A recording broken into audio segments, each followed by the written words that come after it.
Olá, meu amigo, minha amiga. Muito obrigado por você estar aqui no nosso Portal do José. Hoje, para o encontro num sabadão, 4 de julho, um dia em que, para a maior parte do povo brasileiro, é apenas mais um sábado repleto de normalidades por todos os lados. Mas existe um grupo de criaturas aqui no nosso país que vem nesse dia, um dia muito especial, um dia super especial. Já acordaram hoje cantando o hino nacional e prestando continência à bandeira nacional. Mas não ao hino e à bandeira do Brasil, e sim a bandeira e o hino dos Estados Unidos da América. E é claro que você já sabe de que eu estou falando, do clã Bolsonaro e das criaturas que habitam esse entorno. Porque hoje é o dia da independência dos Estados Unidos, o que se comemora 250 anos da independência dos Estados Unidos, que aconteceu no dia 4 de julho de 1776. Nós sempre vimos esse tipo de bajulação, uma coisa absolutamente inexplicável, uma coisa inédita aqui no Brasil. Nós nunca vimos um grupo político ser tão subserviente, ser tão bajulador e ser tão entreguista da nossa pátria aos interesses dos Estados Unidos da América. Vocês já viram muitas vezes as cenas dessa gente por todos os lados, a bajulação permanente, principalmente ao atual governante nos Estados Unidos. A gente já viu a subserviência, inclusive política, de pessoas que estão aqui em cargos importantes, como o governador do estado de São Paulo, Tarcísio de Freitas, dizendo que a América em primeiro lugar. Então, eles nunca esconderam esse tipo de atrofia mental, né? Atrofia política, atrofia patriótica. Flávio Bolsonaro pede valores americanos. Sempre isso no Brasil e diz que pai foi vítima de tirania da Covid. Além de tudo, negacionistas, bandidos, criminosos e ladrões, né? O Ministério Público apontou que Flávio Bolsonaro é ladrão, porque uma vez ladrão, sempre é ladrão. E eu não estou fazendo nenhuma calúnia, nem injúria, nem difamação. O fato de Flávio Bolsonaro ter no seu gabinete familiares de assassinos também, e ele certamente sabia disso, porque ele condecorava os assassinos em penitenciárias, enfim, isso tudo deveria ser como um grande ensinamento para todos nós aqui no Brasil. Hoje, certamente, mais à noite, nós veremos grandes veículos de comunicação fazendo matérias sobre a democracia dos Estados Unidos, a independência dos Estados Unidos. Hoje, por exemplo, o editorial aqui do jornal Estado de São Paulo faz esse editorial míope, porque eles ressaltam coisas que não correspondem à verdade dos fatos. Quando eles dizem o seguinte: o vigor da democracia americana.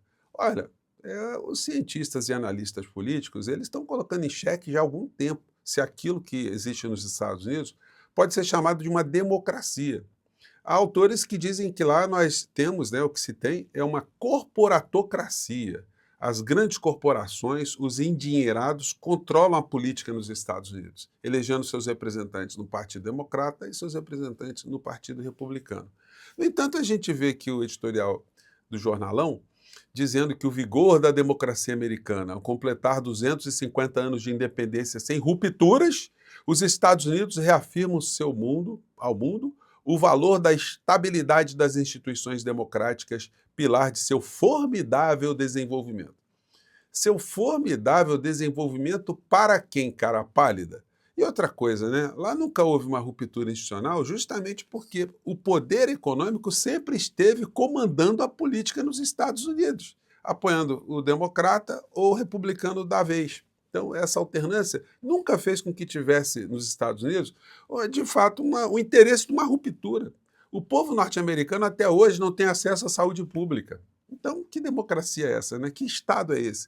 Um Estado ou um país que tem mandado frequentemente a sua juventude para morrer em outros países, para defender interesses corporativos, não é para defender liberdade, não é para defender absolutamente nada disso. E essa democracia só vale para dentro o que os Estados Unidos têm feito ao longo da sua história contra a democracia, contra a autodeterminação dos povos espalhados no mundo inteiro. Então é uma visão muito míope, né? Então quando a gente vê essa turma do Bolsonaro prestando continência, enfim, está tudo dentro desse contexto, dessa vassalagem, essa subserviência.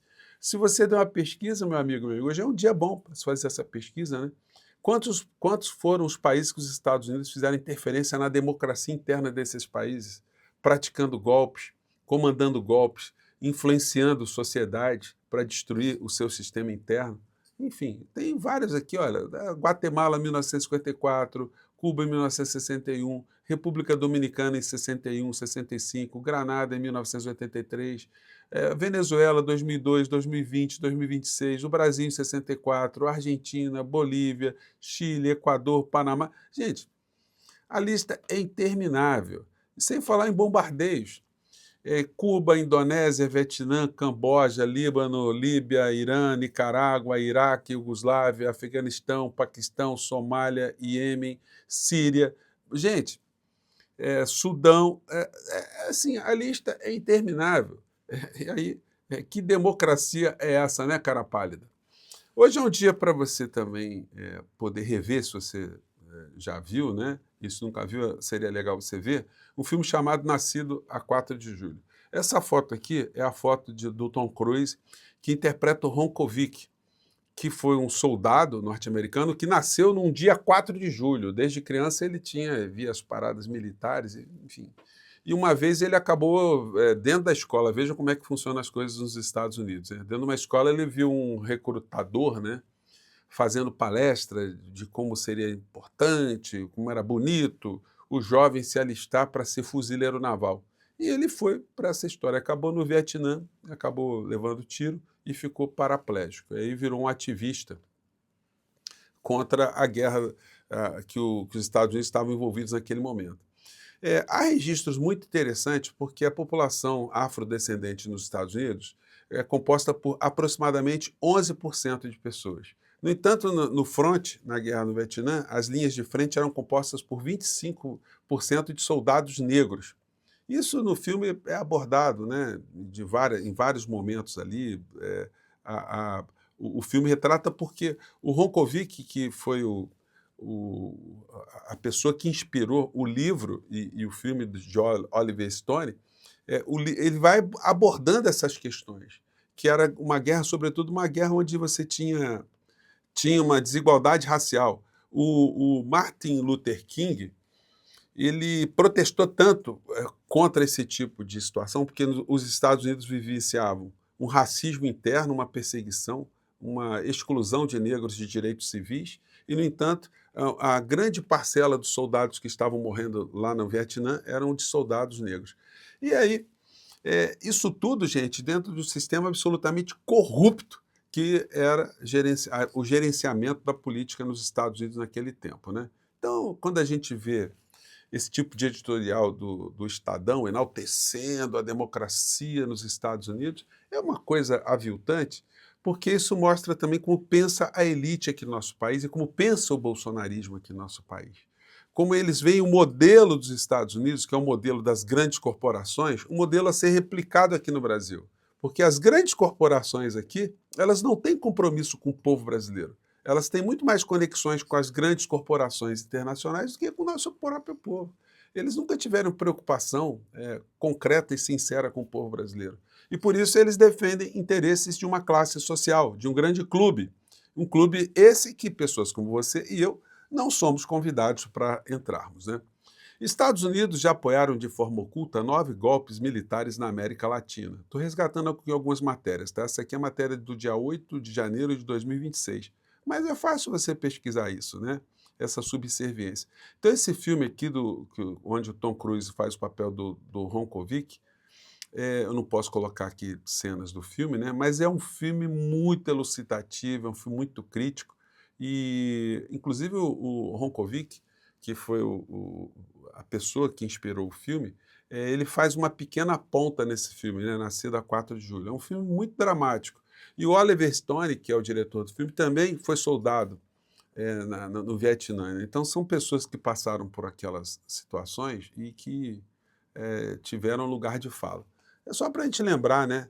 A ditadura sangrenta que nós tivemos aqui no Chile, na América Latina, no Brasil, matando jovens, paralisando a economia desses países, colocando esses países como satélites dos Estados Unidos, enfim. Isso tudo hoje está cada vez mais evidente com a extrema-direita espalhada no mundo inteiro, todo mundo sempre obediente aos interesses dos Estados Unidos. E aí vem uma outra matéria no Estadão, que é uma coisa absolutamente infame, né? Trump e Lula levaram a atual relação entre Brasil e Estados Unidos ao pior momento em 200 anos, dizem diplomatas. O que o Lula tem a ver com o esgarçamento de relações com os Estados Unidos? O Lula tem defendido os interesses do nosso país, gente. Pelo amor de Deus, que editorial, que matéria mais patife, mais vigarista. Enfim, a única coisa que eles apontam ali como sendo uma questão objetiva das relações Brasil-Estados Unidos foi que o Lula declarou há um tempo atrás que ele preferiria que ele torcia pela Kamala Harris para ser eleita nos Estados Unidos, pelas diversas circunstâncias daquele momento, né? Eu acho até que o Lula não deveria ter dado aquela opinião naquele momento. Mas, enfim, acabou dando, mas isso aí comprometeu o quê no meio dessa história? Os Estados Unidos levam em consideração uma declaração do Lula em relação aos interesses deles no mundo inteiro, sobretudo aqui no Brasil? Então, dizer que o Lula é responsável por isso, o Lula que conversa com todo mundo, o Lula que o tempo todo está provocando diálogo, então não dá, né? É muita patifaria. Então não poderia deixar passar em brancas nuvens esse episódio. Agora, o engraçado é o seguinte, eu sei que os bolsonaristas são bajuladores de um modo em geral, mas até agora eles não fizeram nenhuma publicação enaltecendo a democracia nos Estados Unidos, a independência dos Estados Unidos, Donald Trump, as forças armadas, os interesses, o povo americano. Até agora não fizeram, mas eu acho que eles vão acabar fazendo, né? Porque senão vai pegar mal, né? Puxa-saco tem que puxar saco no dia da pátria deles, né? E não a nossa pátria. Aliás, na carta que o Flávio Bolsonaro mandou lá para os Estados Unidos, falando das suas propostas, dos seus entendimentos sobre tarifa, relação Brasil e Estados Unidos, ele sempre ressalta os Estados Unidos em primeiro lugar e depois o Brasil. O Eduardo Bananinha também, né? Deus abençoe a América, depois Deus abençoe o Brasil. Não sei o que da América, depois não sei o que o Brasil. Olha, a economia da América será prejudicada e a do Brasil também. Então, é sempre essa a perspectiva. Eu vou conversar com vocês mais tarde sobre mais curiosidades aí desse dia e sobre coisas que estão acontecendo aqui no Brasil, coisas específicas aqui do Rio de Janeiro. Hoje, na coluna da Bela Megali, já entrando nessa fase aqui final do nosso papo, ela diz o seguinte: o que Michele Bolsonaro não perdoa na briga com Flávio. É que o seguinte, é que o Flávio só pede desculpas para Michele Bolsonaro exteriormente, ele faz publicação nas redes, ele não liga para ela efetivamente. Inclusive, a coluna diz aqui que Flávio teria dito que ligou para Michele, só que a Michele está dizendo que isso é mentira, porque a assessoria da Michele disse que não teve nenhuma tentativa de contato. E nas vezes que o Flávio Bolsonaro está indo visitar o pai encarcerado, ele não está falando com a Michele. Então, isso só está agravando a situação. E por falar em criminoso mor da nação, Moraes prorroga a prisão domiciliar de Bolsonaro e ordena a apreensão de armas na casa de ex-presidente. Mas é um negócio inacreditável o Bolsonaro ainda ter acesso a armas dentro da residência. Gente, é um negócio inacreditável. O ministro Alexandre de Moraes, ele está tendo algum tipo de informação que, de fato, o Bolsonaro está muito moribundo. A criatura está muito detonada, a criatura está lá destroçada, né? E, portanto, ele está preferindo dar uma prorrogada aí na situação da criatura, que está bastante neutralizada e é objeto de reclamações de tudo quanto é bolsonarista por todos os lados, porque eles queriam que o Bolsonaro ainda estivesse com condições de estar ativo nas redes sociais. Estão reclamando aí, estão fazendo publicações que o Bolsonaro não vai poder interferir nesse processo eleitoral, né?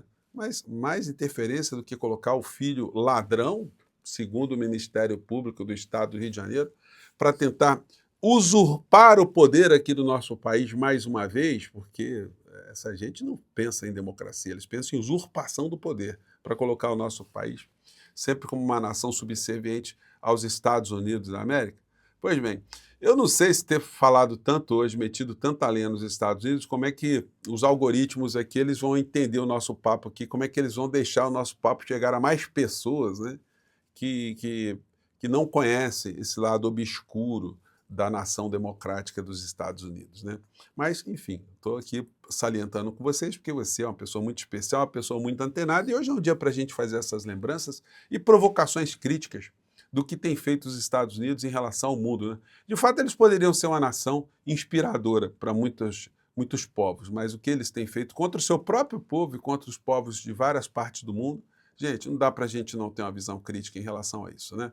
Bom, vou ficando por aqui, lembrando que no primeiro comentário aqui do nosso portal do José, tem uns links muito importantes e principalmente da nossa jornada desse ano de 2026, que vai precisar de muita gente como você, eu e outros tantos para a gente ajudar a mudar o parlamento do nosso país, né? Se você quer fazer isso, então venha participar também, leia ali o primeiro comentário do nosso portal e participe, tá bom? Um grande abraço, tchau!